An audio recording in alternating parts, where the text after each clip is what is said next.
Somewhere beneath the Gulf of Khambhat, in the warm waters off the western coast of India, there is a secret that has been sleeping for thousands of years. Not a legend, not a myth, a city, massive stone walls, perfectly carved blocks, roads that once carried millions of footsteps, now buried under 30 to 40 feet of silent water. For centuries, people told stories about this place, stories of golden towers, divine rulers, and a civilization so advanced that the gods themselves were said to walk among its people. Most of the world called it mythology. Fairy tales from an ancient religion, stories too beautiful to be real. But in 2001, something changed. What divers found at the bottom of that ocean did not just raise questions about one city.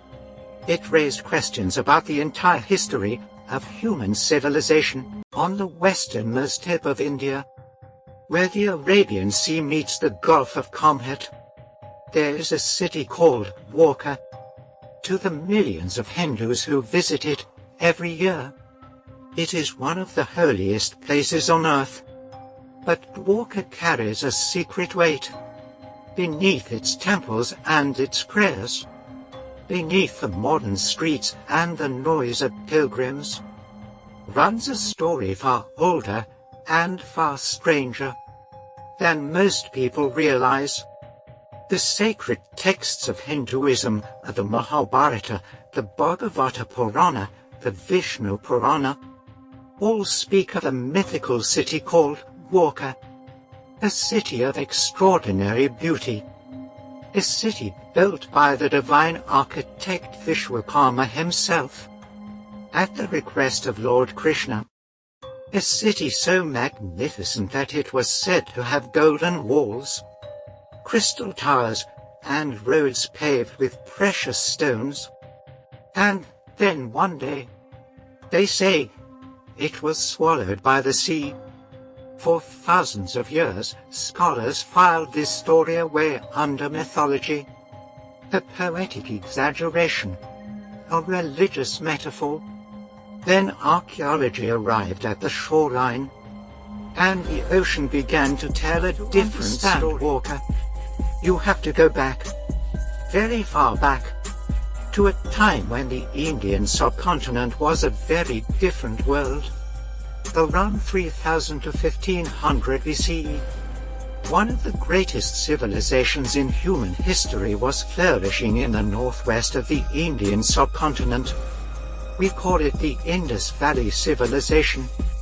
At its peak, it was larger than ancient Egypt and Mesopotamia combined.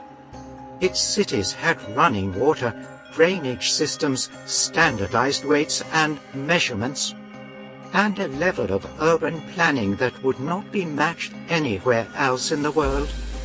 For another 2000 years, this coastline has always been a place of movement, of trade, of arriving and departing. The sea here is not just water, it is history in liquid form. Now, into this world, a name that changes everything. Dwarka, or Dwarka.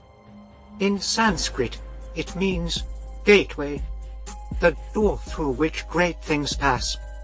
According to the Mahabharata, Dwarka was not the first city of its ruler.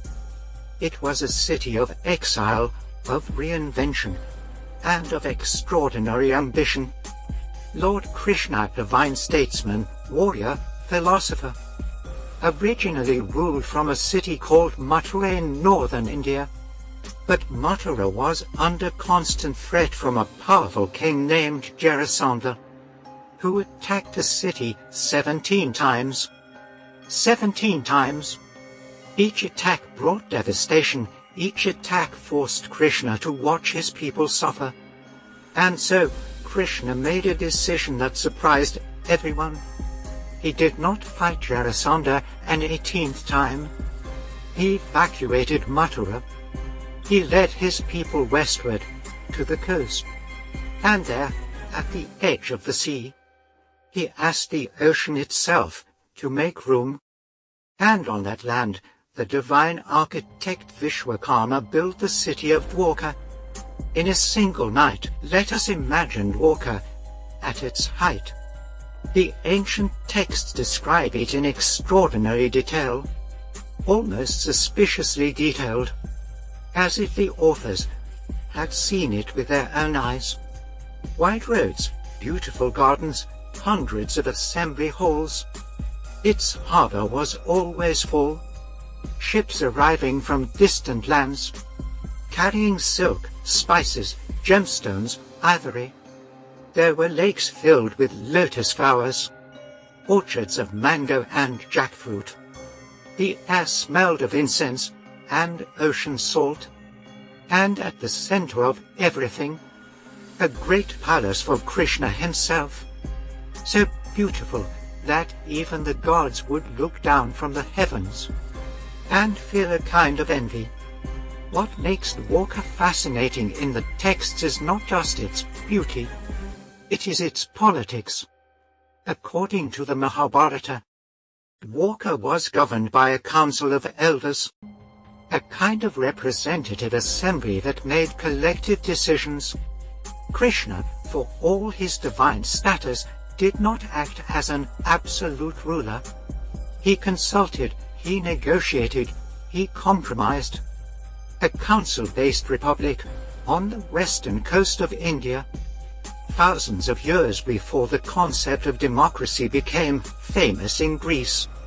The Mahabharata also describes Dwarka as a city of 36 years. That is how long it lasted. From its founding to its end, 36 years. And then the sea came. Here is where we must be honest about the complexity of this story. The 2001 discovery made headlines around the world. Newspapers declared that the lost city of Dwarka had been found, that the Mahabharata was historical fact, that human civilization was far older than we thought. But science does not work by headlines, and the story is more complicated, and perhaps more interesting than the headlines suggested. The sonar anomalies are real, the carbon dating is real, but many archaeologists have raised serious questions. The retrieval method was problematic. Material was dredged from the ocean floor, a method that makes it impossible to verify where exactly each object came from. And here is what we know with certainty. Sea levels along the western coast of India were significantly lower thousands of years ago. At the peak of the last ice age, the sea level worldwide was approximately 120 meters lower than it is today. There absolutely was land here. There absolutely was a coast here. People absolutely could have lived here, built here, and created a civilization here. What happened to it is not myth. It is geology. The sea rose. The land disappeared. The people remembered the end of Dwarka. In the ancient texts is one of the most haunting passages in all of Indian literature. The great Kurukshetra war has been fought and won. The Pandavas are victorious, but the war has cost everything. Nearly every great warrior, every king, every soldier is dead. Millions of lives lost. And Krishna himself is about to leave the world. He is sitting alone in a forest. A hunter who mistakes his foot for a bird fires an arrow. It strikes Krishna's only vulnerable point, and he leaves, quietly, almost without drama, for a being of such cosmic importance.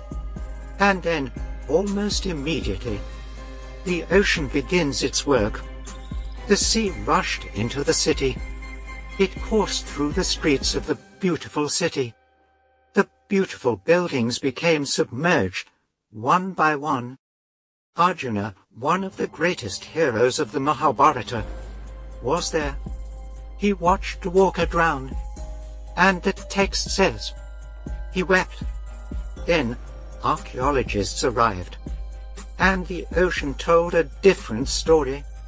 Beginning in 1983, divers recovered stone anchors, pottery, coins, and structural remains from the sea near Dwarka. Massive stone walls, geometric stone structures, remains that appeared to be foundations of large buildings, carefully constructed and deliberately placed. And then, in 2001, a separate discovery was made. 150 kilometers away in the Gulf of Khambhat, a massive geometric structure on the ocean floor, 30 to 40 feet below the surface, spanning nearly 9 kilometers.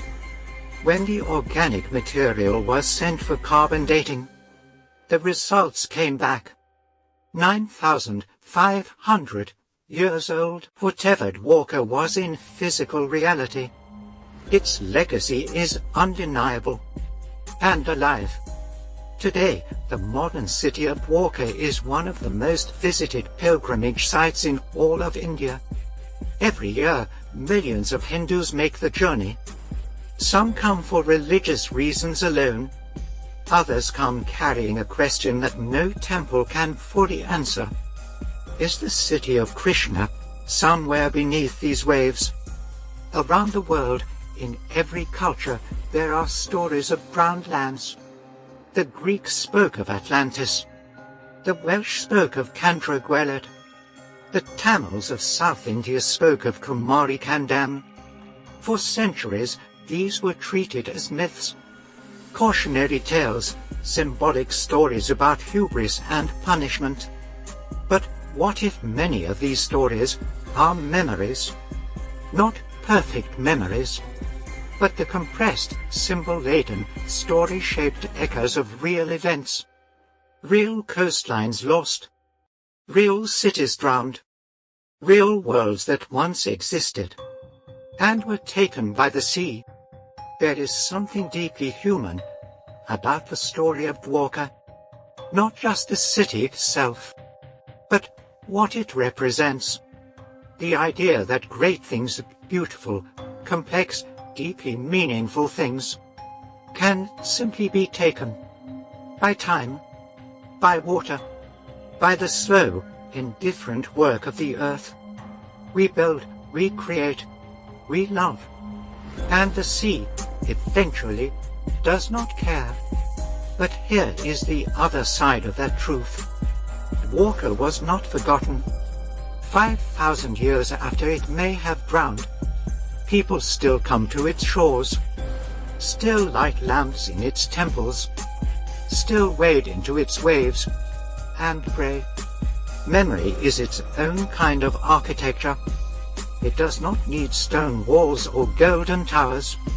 It builds itself out of stories, passed from grandmother to grandchild, written into sacred texts, carried across migrations, sung in languages that themselves have changed beyond recognition. Whatever Dwarka was, kingdom, harbor, myth, or all three, it has survived in a form that no ocean can touch. Beneath the waves off Gujarat's coast, the investigation continues. Perhaps one day the sea will give up its full secret. Until then, Dwarka waits, as it has always waited, patient, golden, and just out of reach.